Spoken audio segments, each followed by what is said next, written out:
Alors, bonjour, voici un nouveau tutoriel qui va avoir pour thématique les rides. Voilà. Alors, les rides, c'est très très intéressant à traiter parce qu'au fond, elles vont toujours s'assembler autour d'un volume, autour d'un creux, autour d'une proéminence, et elles vont converger vers ce que j'appelle moi des points d'appel. Ça pourrait être considéré comme des points de fuite. Alors, dès le départ, je vais créer une petite structure basée sur les canons harmonieux du visage, qui voudraient que on divise le visage d'une certaine manière pour obtenir une forme de réalisme. Alors ces canons sont très bien pour assimiler l'essentiel du placement des éléments du visage, mais enfin il faut très vite en sortir, sinon on obtient un portrait qui a un petit côté robotique. Alors c'est toujours intéressant de faire des petits exercices sur ces canons, sans forcément avoir de support photo, tout simplement parce que quand on assimile les canons et les grands principes du placement des éléments du visage, une fois qu'on a intégré ça, on va pouvoir voir et on va pouvoir justement se consacrer totalement à l'observation de notre sujet. Hein. Si on n'a déjà pas ces rapports-là, ces référents-là, c'est vrai qu'on va devoir prendre énormément de mesures. Alors que si on a les canons bien intégrés, ben, on sait par exemple que en moyenne, les yeux se situent à mi-hauteur du visage. Ben, à nous de voir si justement par rapport à ces canons, la personne a les yeux qui sont un petit peu en dessous ou un petit peu au-dessus de cette ligne. Voilà. C'est aussi pour ça que les caricaturistes sont aussi forts. C'est que justement, ils maîtrisent complètement les automatismes au niveau du visage et ils savent vraiment observer assez rapidement ce qui dissocie un être humain d'un autre, les subtilités d'un visage. Voilà. Ils ont vraiment intégré tellement les éléments du dessin et les éléments d'un visage, ils comprennent parfaitement l'anatomie et donc sont capables de la détourner au mieux. Sans cette connaissance anatomique, ça va être quand même assez compliqué. Et donc, voilà, il y a des petites choses pour s'aider potentiellement ce qu'on peut trouver sur le net. Alors, d'une part, j'ai ici une image justement avec l'ossature générale du crâne, hein, qui est bien à prendre en compte aussi parce que, évidemment, tous les muscles qui vont être posés ainsi que certains organes vont être intégrés à ce crâne en fait. Hein. Si je prends ici la cavité orbitale, ben voilà, le globe oculaire va venir s'intégrer à la cavité orbitale. Donc il y a des choses à faire et il y a des zones d'ombre justement et de lumière qui vont se dégager automatiquement si on prend bien en compte tous ces éléments, si on les connaît un petit peu. Voilà. D'une part, le crâne sans muscle, et d'autre part, éventuellement aussi connaître un tout petit peu la musculature du visage. Ça va nous aider justement à travailler sur les ombres et les lumières, nourrir par exemple les creux. Je sais que dans la cavité orbitale ici, je vais très vite venir nourrir les ombres de ma manière sur l'arête nasale. Et par contre, voilà, au niveau de l'arête nasale, je sais que je vais avoir une proéminence, quelque chose qui est en avant, et donc probablement une lumière. Attention, je parle dans le cas de la lumière qui vient du dessus. La lumière change potentiellement, il faut toujours se mettre de ce côté-là. Mais enfin, on sait que globalement, les creux vont être dans l'ombre et les éléments proéminents en avant, donc arcade sourcilière, arête nasale, menton, lèvres inférieures, tous ces éléments vont subir la lumière. Et d'une autre part, tous les éléments qui seront en dessous de ces proéminences, hein, c'est-à-dire en dessous du nez par exemple, en dessous du menton, et bien là on va avoir des zones d'ombre très fortes. 2 tiers, 3 quarts, hein, je reporte la largeur ici qu'on considère sans les oreilles, hauteur des pommettes, je reporte à partir du menton. Une première fois, indicateur intéressant parce que souvent je tombe à peu près à la hauteur des sourcils. Et puis au-dessus de technique, je reporte encore une fois, mais je me limite à 3 quarts de la largeur globale. 2 tiers, 3 quarts, encore une fois en fonction de la chevelure, de la masse capillaire. Je sais que à peu près à hauteur, hein, construction rapide, je vais avoir mes yeux qui vont se situer juste à mi-hauteur. Donc ici, j'ai intérêt peut-être à descendre un tout petit peu. Et donc voilà, ici globalement, je suis pas mal.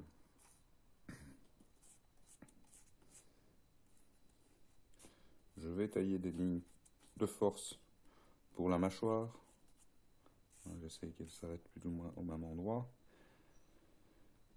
Je sais aussi que par rapport à la hauteur globale, le nez va se situer à mi-hauteur entre le menton et les sourcils. Donc j'essaie de reporter, oui, je vois à peu près ça.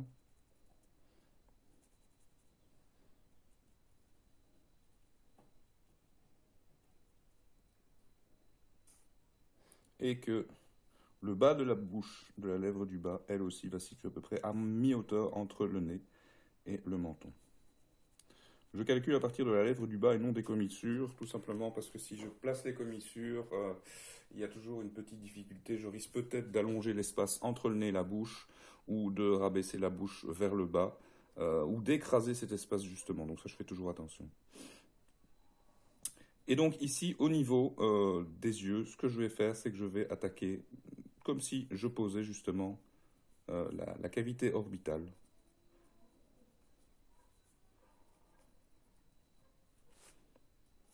J'essaie de placer plus ou moins.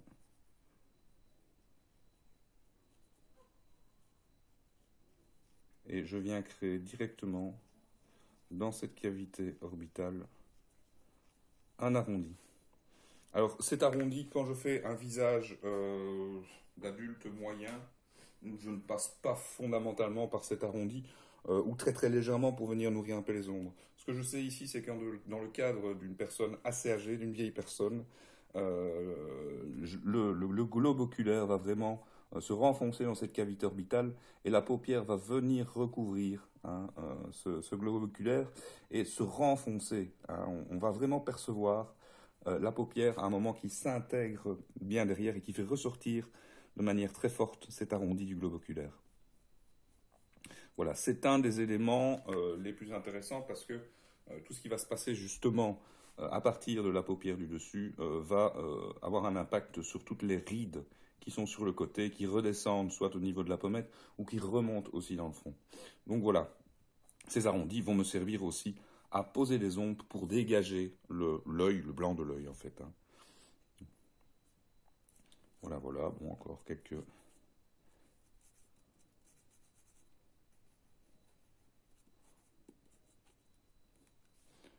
Un peu perdu de largeur ici. Donc ça, il faut que je fasse attention aussi.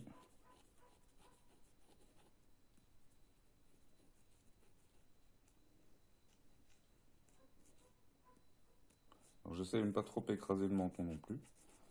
Hein, faut pas le faire trop trop large. Hein.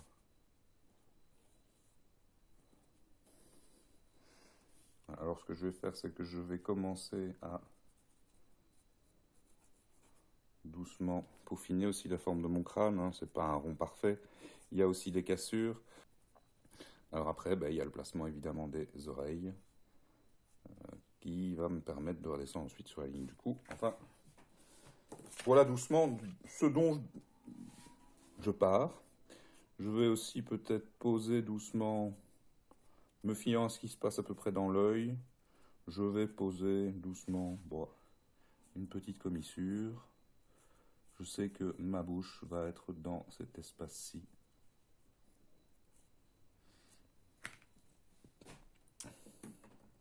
Voilà, voilà.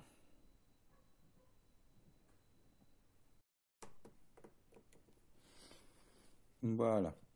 Alors ici, ce que je vais faire, c'est que je vais redessiner, créer le décalage au niveau de l'oreille par rapport à la ligne de la mâchoire de tout à l'heure. Je décale un peu puisque la ligne du crâne ne va pas retrouver la ligne de la mâchoire, elle va retrouver le cou. Hein. Donc je crée volontairement ce décalage parce qu'on a tendance justement à cette ligne du crâne, à la ramener à la ligne de la mâchoire et ça crée un manque de justesse. Hein.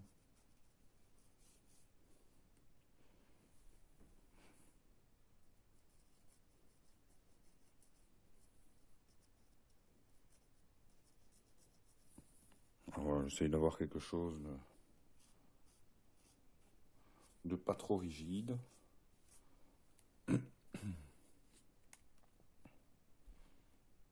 Et d'imposer doucement, peut-être, au niveau de la bouche.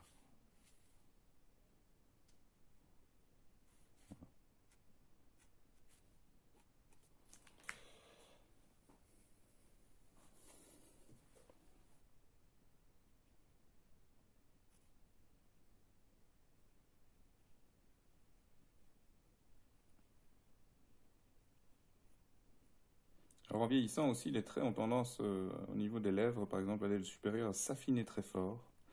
Et au niveau des commissures, il va y avoir une forme de force de traction. de tous les muscles, hein, tous les muscles qui sont ici.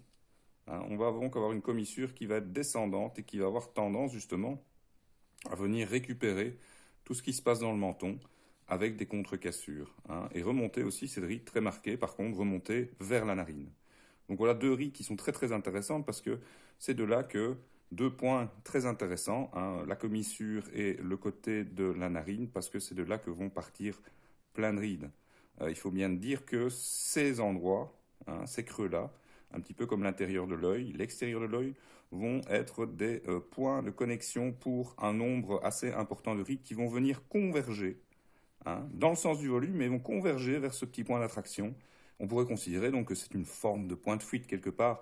Enfin, si on prend les choses de cette manière-là, on arrive très vite à nourrir l'idée d'une ride dans le volume. Alors, ce qui est intéressant, c'est justement que, au fond, toutes ces rides qui vont travailler autour des muscles et des os vont nous permettre justement, si on travaille attentivement et si on essaie de comprendre ce qu'il y a en dessous, ça va nous permettre vraiment de comprendre le fonctionnement de notre visage. Voilà, je dis souvent aux élèves, rien de plus difficile que de dessiner un enfant, tout simplement parce que l'enfant ne supporte pas le petit trait en trop.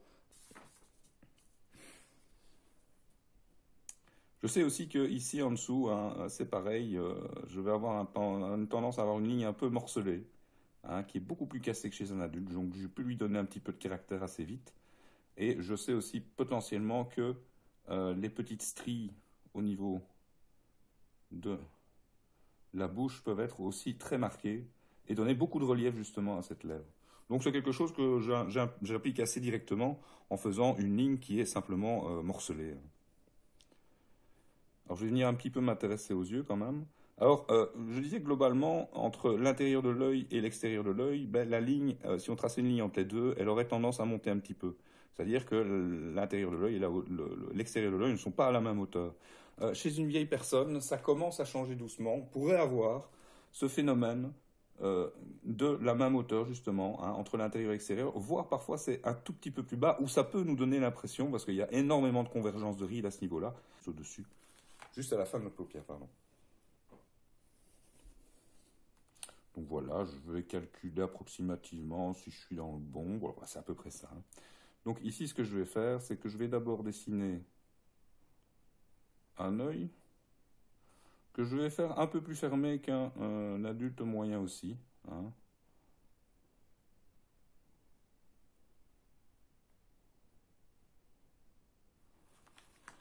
L'adulte moyen, un œil qui est à moitié ouvert, on va dire, sans mauvais jeu de mots. L'enfant a des yeux très très ouverts et on perçoit beaucoup plus justement la totalité de l'iris, par exemple. Chez un adulte moyen, bon bah, on voit une ouverture moyenne, mais en vieillissant et vieillesse faisant, évidemment, on a souvent tendance à avoir des yeux qui se ferment un petit peu plus au niveau de l'ouverture sur la hauteur. Hein. Et potentiellement aussi d'avoir le dessous de l'œil qui tire un petit peu plus vers le bas.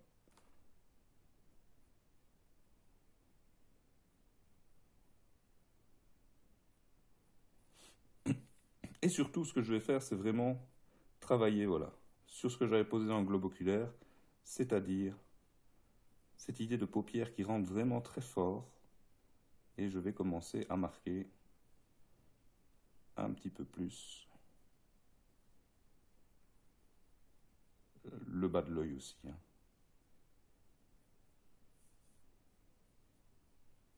Voilà, je sais qu'avec ça, déjà, hein, j'ai un petit effet vieillissant. Bon, sur le coup, il y a un petit côté extraterrestre, je ne vous le cache pas. Mais enfin, j'ai déjà installé quelque chose d'assez intéressant. Bon, je vais placer quand même un iris qui disparaît hein, sous la paupière du dessus. Et je vais commencer peut-être à travailler un petit peu sur les lignes de la mâchoire. Alors, souvent, très souvent aussi, on a un côté de plus en plus marqué au niveau de l'os temporal, hein, qui... Ici, hein, voilà. Et on a aussi, évidemment, on est dans le coin de l'arcade sourcilière. Donc là, je sais que je vais aussi avoir potentiellement des convergences de lignes. Et je n'oublie pas, évidemment, ce qui se passe au niveau des pommettes. C'est l'os de la mâchoire qui vient marquer très fort. Et donc ça crée des lignes un peu cassées en intérieur, mais ça va aussi créer des cassures beaucoup plus marquées. On va potentiellement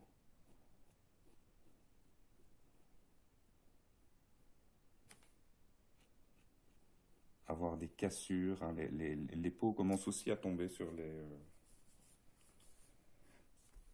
la mâchoire et on va avoir à certains moments des cassures beaucoup plus importantes, des creux qui vont se marquer très fort. Bon, ici je force très fort le trait. On va voir la tournure que ça prend. Encore une fois, je suis sans filet.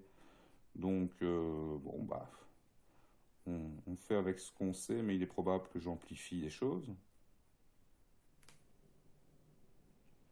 Et alors, c'est pareil, à ce niveau-ci, au niveau du menton, on a souvent quelque chose qui est beaucoup plus morcelé, qui subit aussi la contrainte de certaines rides maintenant. Je vais venir installer ceci volontairement pour créer encore une épaisseur. Je vais organiser ma ligne autour de ces épaisseurs, de ces creux, de ces bosses.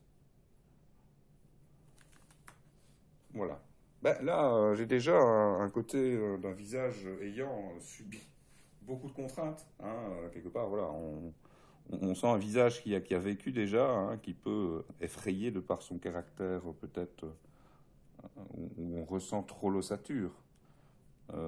Mais j'aime autant jouer là-dessus au départ et venir assouplir tout ça, évidemment. Alors, je vais justement ici faire ce que j'avais dit, c'est que je vais agrandir le lobe et lui donner un côté un peu plus arrondi. J'avais fait une oreille peut-être un peu plus classique. Maintenant, je vais venir appliquer ce que je sais, c'est-à-dire ce lobe assez proéminent, le pavillon qui a tendance aussi à devenir assez marqué.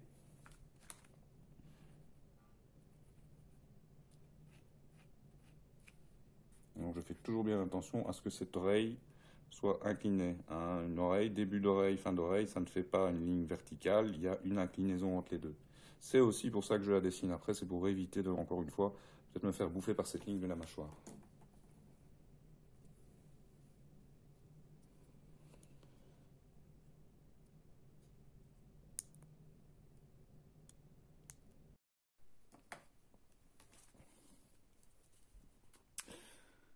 Bon, je veux dire, voilà. Bon, bah ici j'ai déjà construit quelques petits volumes qui m'intéressent. Je vais peut-être préciser un petit peu le nez. Le nez, c'est pareil, attends, ça fessait un petit peu. Ici je vais dessiner, je vais marquer assez fort justement le cartilage. Je vais appuyer la ride un petit peu plus. Et je vais surtout appuyer cette ride qui descend très fort jusqu'aux commissures de la bouche. Alors elles prennent plus ou moins d'amplitude, elles peuvent vraiment prendre beaucoup plus d'arrondi en fonction de l'expression. Si je prends l'exemple d'un des derniers portraits que j'ai fait, la doyenne de l'humanité, encore une fois, il y avait un petit sourire, donc la ligne a tendance à prendre plus d'amplitude, la pommette va remonter, on va avoir un arrondi qui va être beaucoup plus marqué. Voilà. Alors, il y a aussi quelque chose qui se passe, ça va être au niveau ici du menton. Je vais avoir, c'est pareil, le muscle dont je vous parlais ici, qui englobe un grand impact justement sur les rides. C'est là que vont se creuser pas mal de rides. Et vous pouvez aussi voir que finalement, les muscles qui sont en dessous commencent aussi à ressortir à travers les rides. Et on voit bien, encore une fois, vous pouvez voir cette convergence vers la bouche. Donc, vous pouvez renforcer cet effet-là. Vous voyez que tous ces muscles, voilà, ils vont avoir un impact justement sur vos rides. Donc, essayez toujours bien de penser ce qu'il y a en dessous, justement, de la peau. Alors bon, évidemment, c'est pas toujours très marrant de penser en muscle ou en os, mais c'est d'une grande aide parce que une fois qu'on a assimilé le fonctionnement global des choses, on peut très très vite s'amuser avec tout ça et le détourner. Jouer un petit peu comme on le veut au fond. Alors, je vais marquer aussi une ride qui est de plus en plus marquée avec l'âge, la fameuse ride du lion. Je vais avoir aussi tout ce qui se passe au-dessus de l'arcade sourcilière qui est renforcée, qui bombe vers le dessus et qui va creuser à l'intérieur. Et tout ça va globalement redresser et commencer à moins se marquer. Plus la ride est haute, moins elle va se marquer. À la fin, je pourrais avoir quelque chose de très très léger comme ça. Bon, là, on sent quand même déjà quelque chose qui se passe, hein. Je vais forcer maintenant aussi sur, justement, les rides qui vont redescendre des yeux.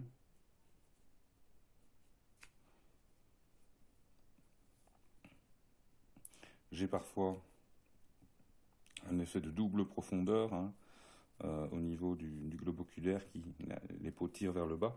Et donc, bah voilà, j'ai déjà... je vais installer aussi, également, pardon,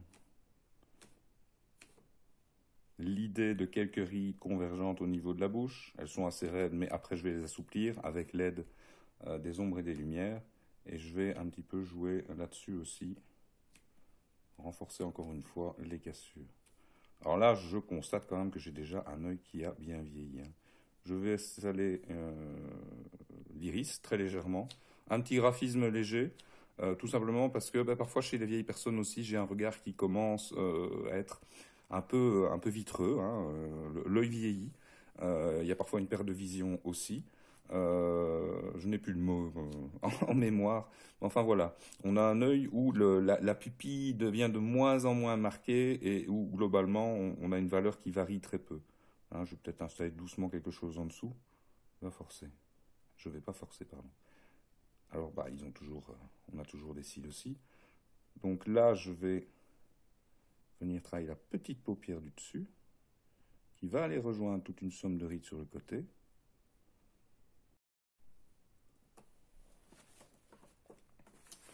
Bon, alors ce que je vais faire, c'est que je vais commencer justement à venir nourrir les rides. J'ai dessiné une structure globale, mais après ce qui va donner la force à sa ride aussi, c'est la décomposition de valeurs, du plus clair au plus foncé. Alors il faut faire très attention, en dessin c'est peut-être un peu moins compliqué, mais en aquarelle ça le devient. C'est de justement venir travailler ces rides au fur et à mesure, du plus clair au plus foncé, mais surtout ne pas tracer une ligne trop dure. Si on sent une ligne qui devient justement trop dure, trop vite, avec une valeur trop sombre, bah, l'idée c'est d'utiliser cette ligne pour justement nourrir le volume et venir user d'un pinceau avec un petit peu d'eau pour justement créer plus une épaisseur, une première épaisseur de valeur, plutôt que de tomber dans le creux de la ride directement. Alors, bah, c'est un choix, hein. On peut peut-être aller chercher très très vite, notamment dans la technique de l'humide, une ride décomposée en plusieurs valeurs, mais enfin, il faut maîtriser le procédé quand même. Donc, encore une fois, moi, j'essaye de vous parler d'un procédé qui va vous sécuriser, qui va vous permettre d'avancer tranquillement. Alors, la ligne, du coup, attention, parce que c'est la ligne qui va aller rejoindre la ligne du crâne. Ce n'est absolument pas. La ligne du cou et la ligne de la mâchoire ne sont pas pareilles. Ça peut sembler logique. Enfin, parfois, je vois qu'on confond. Donc, ce que je vais venir faire, c'est justement faire démarrer cette ligne un petit peu plus loin que la ligne de la mâchoire. Alors, je creuse très vite vers l'intérieur un peu plus fort que nécessaire parce que ici, on va avoir des tendons qui sont assez marqués. Et plus on va vieillir, et plus ça va se marquer. C'est pareil, on risque d'avoir une somme de rides ici que je simule directement, qui est liée justement à ces tendons assez marqués. Donc je vais continuer mon petit travail d'ombrage avec les traits que j'ai, d'où l'utilité, encore une fois, de dessiner avec beaucoup de traits. Au lieu de dessiner avec une ligne claire, vous pourrez utiliser tous ces traits pour nourrir les volumes.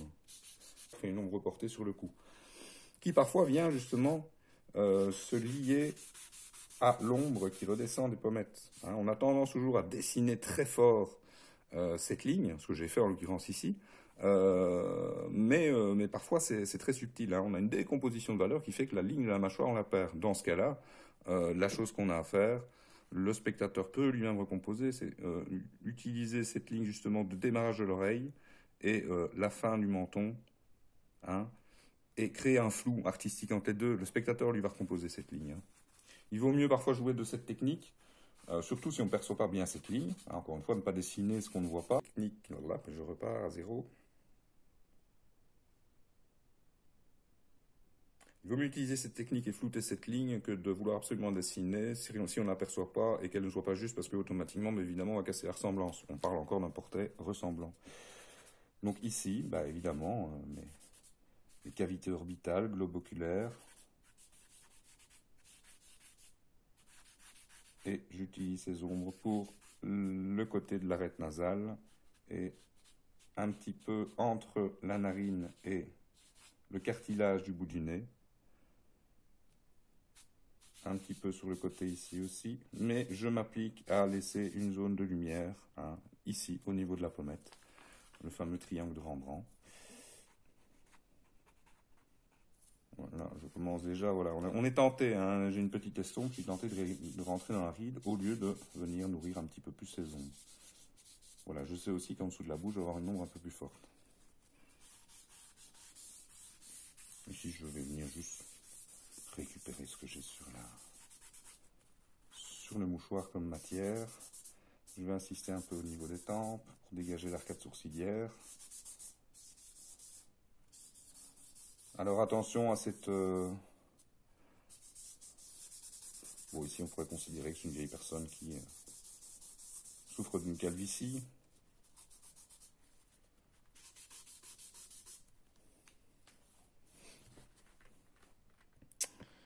Et voilà, mais important, quand on a des cheveux, de ne pas venir au niveau de la tempe créer encore une fois une ligne très forte. On a plutôt les cheveux qui commencent à devenir un peu moins nombreux, et on a aussi, un petit peu comme ce qui se passe au niveau de la ligne de la mâchoire, une disparition progressive de la teinte de carnation dans les cheveux. Donc encore une fois, ne forcez pas cette ligne, ne la dessinez pas trop.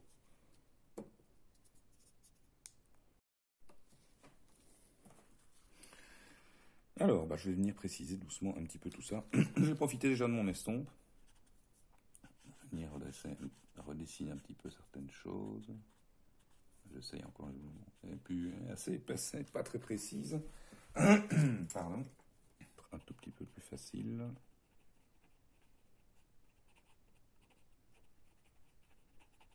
J'ai déjà donné un peu de caractère.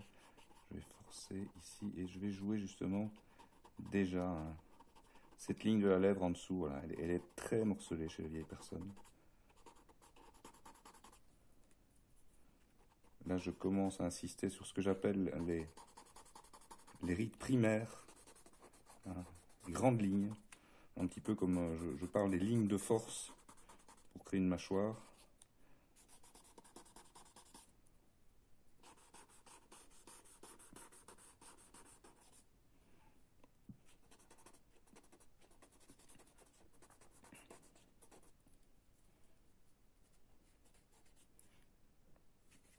Commencer un petit peu à travailler les rides aussi plus secondaires.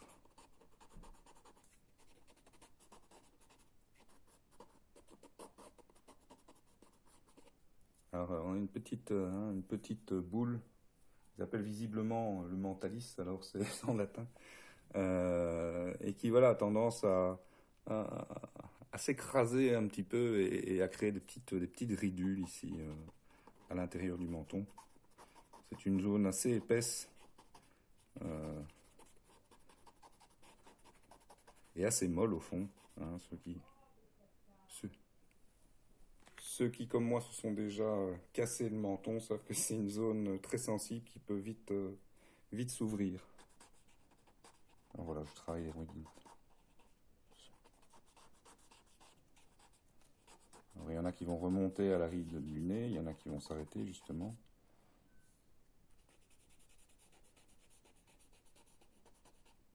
Venir nourrir un petit peu l'iris, donner un côté un petit peu plus réaliste.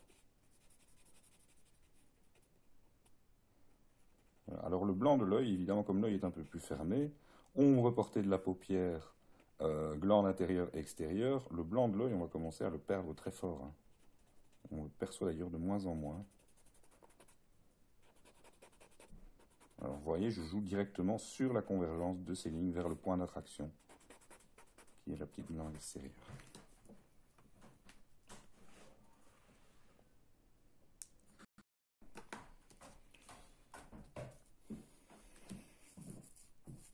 Ah voilà, bon, on a déjà nourri les volumes. Donc voilà, je vais essayer de retracer quelques lignes de repère. Hein, encore une fois, pas trop propre, un peu morcelé. Et ce qui se passe aussi au niveau des rides, hein, je vais venir commencer à creuser un petit peu certaines et à créer justement des contre-rides, hein, qui elles vont converger aussi autour des volumes et venir rattraper d'autres rides qui se situent. Parfois c'est subtil, parfois il y a une toute petite variation de valeur et parfois c'est très marqué. L'endroit où c'est le plus marqué, c'est bien évidemment à la rencontre des deux lignes. Ici, celle qui descend vers la pommette et l'autre qui va redescendre jusqu'au menton. Dans ces endroits-là, on peut aller chercher une petite valeur plus sombre, une forme de petit triangle qu'on va dégrader progressivement vers la ride du bas, qui pourrait avoir la même caractéristique. Alors parfois, il y a une petite rupture dans la ligne, parfois on retrouve une épaisseur un peu plus forte à un autre endroit. Voilà, il y a des petites variations, donc encore une fois, essayez de créer ces variations pour éviter d'avoir une ride qui se répète. Il n'y a rien de plus ennuyant que la répétition, et ça c'est valable pour tous les sujets qu'on a à traiter. Autant essayer d'apporter des variations. Bon, il est évident qu'on va devoir, dans le cadre d'une photographie, d'un rapport photographique, rester dans le réalisme, mais enfin, voilà, si par hasard on crée des visages comme ça, ce qui est assez intéressant comme exercice, des visages sans support, sans filet, voilà, ça peut être intéressant parce que justement, on arrive à voir ce qu'on a assimilé au niveau du comportement d'un visage quand on commence à dessiner des visages sans rapport visuel.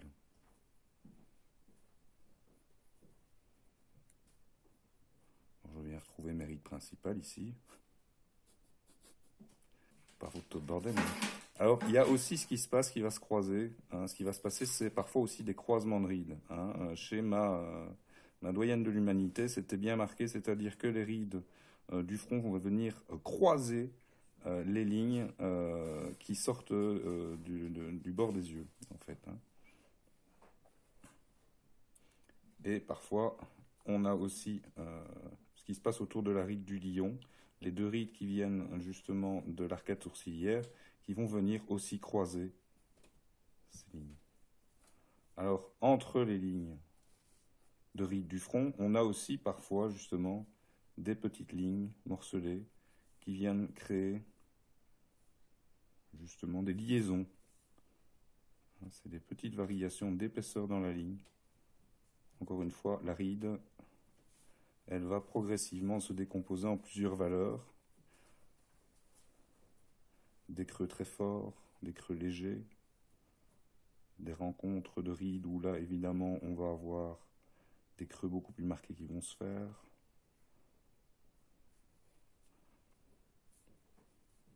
Voilà, donc ici, en gros, je suis en train de réappuyer sur mes premières rides générales et puis de créer justement des liaisons et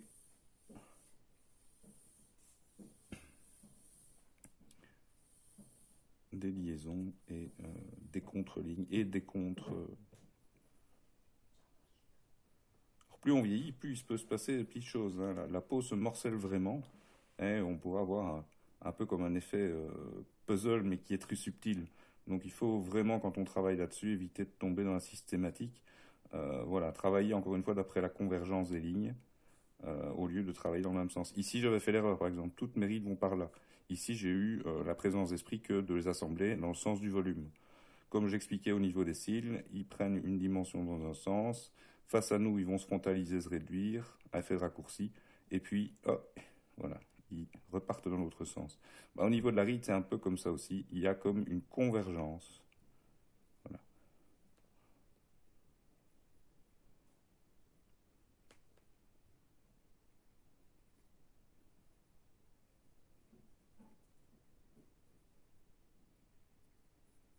Je crée des rides secondaires doucement.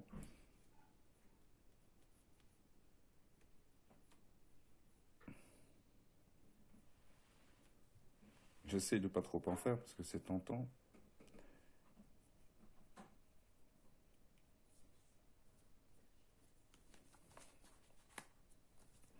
Voilà, donc là, plus j'avance, plus je crée de rides et plus évidemment le visage prend de force et prend de la vieillesse aussi, évidemment.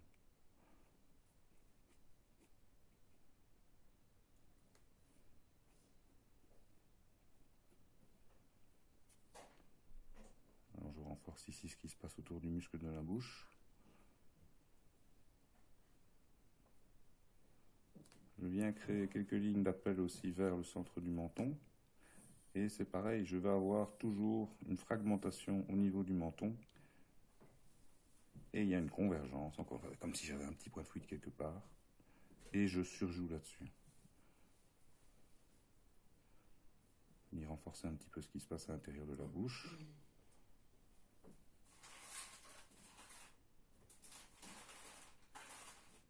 Et en fait, ce sont toutes les petites grilles, toutes les petites ombres et lumières qui viennent dessiner, au final, la forme de la bouche. Je n'ai pas vraiment quelque chose de linéaire, ce qu'on a toujours tendance à faire avec la bouche. On fait de belles lignes. Alors, encore une fois, si on regarde la différence entre la teinte de carnation et la couleur de la lèvre, la valeur de la lèvre, ben, on n'a pas une grande différence. Voilà.